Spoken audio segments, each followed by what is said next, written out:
All right, we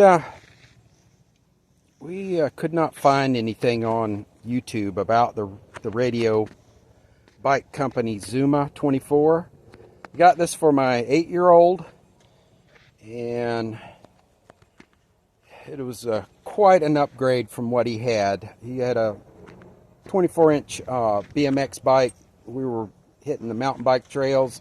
It just wasn't keeping up. He is growing. He's wanting to use gears to go up hills and stuff, and this just fit the bill. It was about $280 from oh goodness, I'm gonna have to put that in the comments where I got it from. I'll put a link, but it was a really good deal. It was on sale. Normally it was about $700. Ended up being about $280.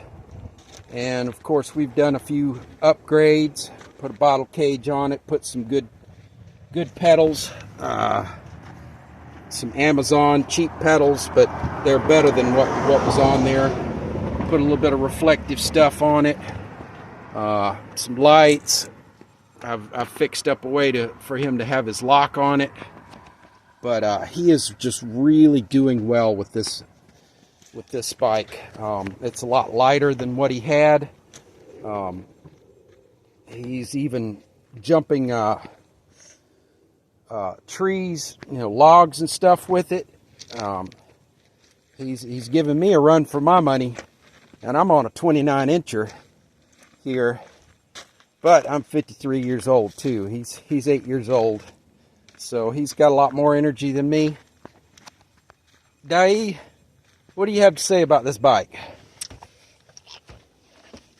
It's a really good bike. It's really nice. I like how it has 8 gears. It sort of like matches my age. Yeah, that was one thing I wanted to mention, is that it has a cassette on it. It has the 7 or the 8 gears. Normally, bikes in this range, if they're any kind of economy priced, they've got the 7-speed, which is a freewheel. I prefer the cassette.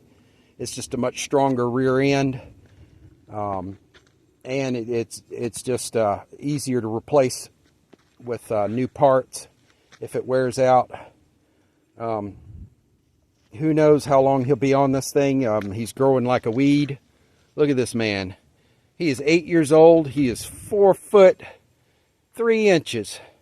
No, 4 foot 6, aren't you? 4 foot 6 inches. Oh my goodness. He's just growing.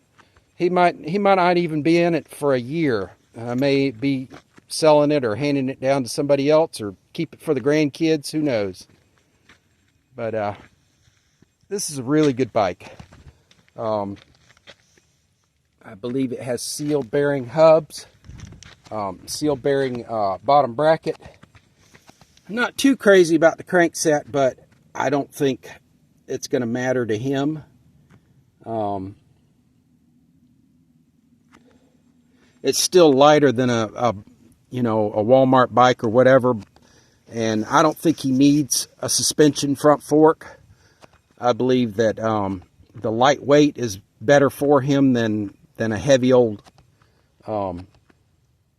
coil fork on there. And the bike fits him well.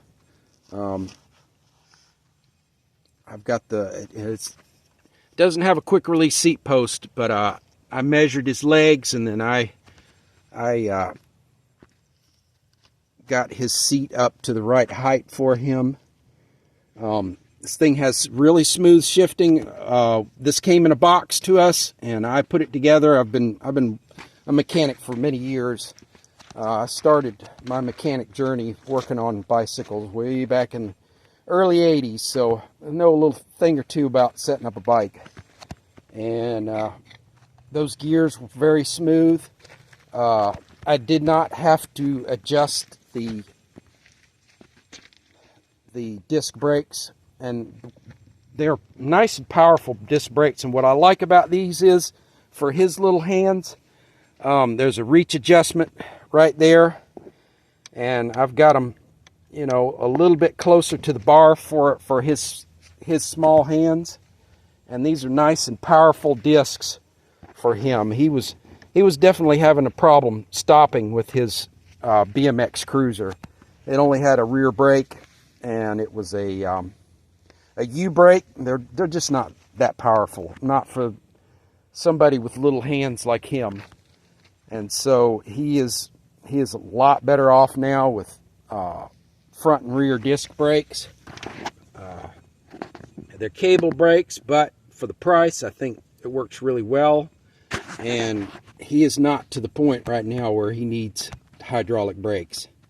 He is just getting into the mountain biking thing, and it's going to take him a while to get used to it and start pushing its limits.